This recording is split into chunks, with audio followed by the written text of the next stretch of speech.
Hello, I'm John Peters. If you've recently had a planning permission refused by Dacorum Borough Council or any other council and you're wondering whether it's worth appealing, this is a great example of how a professionally produced planning appeal could turn a refusal into an approval. In this case, a homeowner in Berkhamsted submitted a householder planning application for a first floor side extension. The proposal would provide additional first floor living space and improve the usability of the property while remaining in keeping with the existing home. However, the application was refused by Dacorum Borough Council. The council's main objection was focused on neighbours' living conditions. Specifically, the local authority argued that the proposed first floor side extension, due to its height, bulk and close proximity, would appear overbearing and visually intrusive to the neighbouring property. They claimed it would harm outlook and residential amenity, particularly when viewed from a first floor side facing bedroom window, which they considered to be the main source of light and outlook for that room. The council stated the proposal was contrary to the National Planning Policy Framework, also local plan guidance and local policies, which were aimed to protect residential amenity from visual intrusion and other aspects. At this point, the homeowner booked in a free, no obligation consultation with one of Hill Planning's specialist planning appeal assessment officers.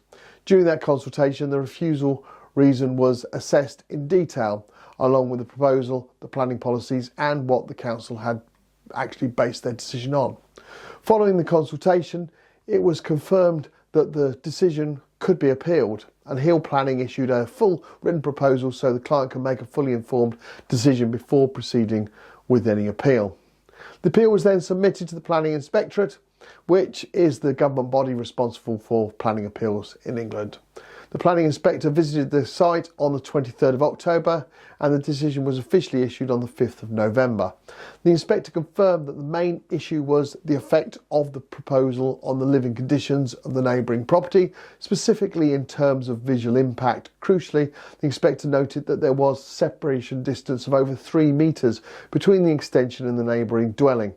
The inspector also acknowledged that there were examples of similar extensions nearby and that the proposal would not create an unacceptable terracing effect within the street scene.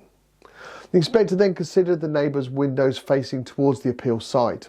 They found that the ground floor window already faced a sidewall of an existing garage, and that relationship would not significantly change. In relation to the first floor bedroom window, the inspector reviewed a submitted daylight and sunlight report and accepted that the extension would not cause notable reduction to daylight or sunlight levels, including specifically to that particular bedroom window.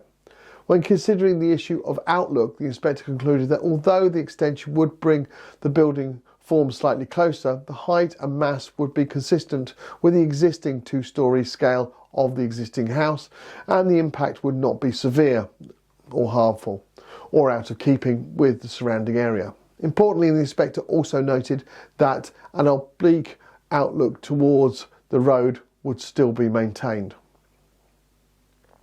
Overall, the inspector was not persuaded that the development would cause any significant or demonstrable harm to the neighbours' living conditions. As a result, the appeal was allowed and planning permission was granted, subject to standard conditions, including starting within 3 years, building in accordance with approved plans and using materials that match the existing property.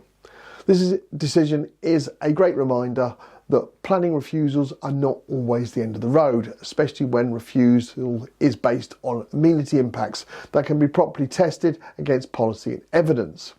If you've had a planning permission refused and want to know whether you can appeal, Hill Planning are one of the UK's leading specialist planning appeal specialists, producing and managing bespoke planning appeals tailored to specific refusal reasons, taking into account local and national planning policies and local precedent. To have your planning refusal assessed free of charge, contact our UK support team by completing our online form on our website on www.planningappealsuk.com.